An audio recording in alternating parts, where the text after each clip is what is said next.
Bison Composite Batten Cladding is a timber effect cladding board giving the on-trend appearance of individual battens or slats.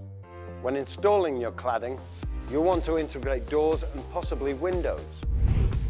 A color-coded steel drip should be installed to the joist above windows or doors to carry water away from the building.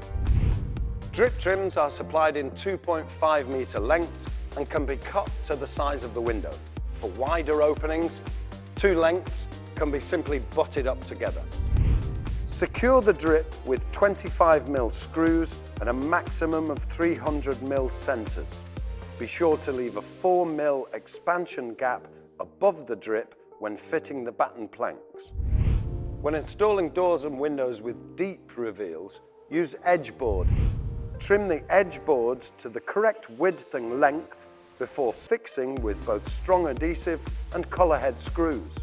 Be sure to use silicone sealant along the back edge to prevent water ingress. To complete the job, add the corner trims to the verticals of the window or door.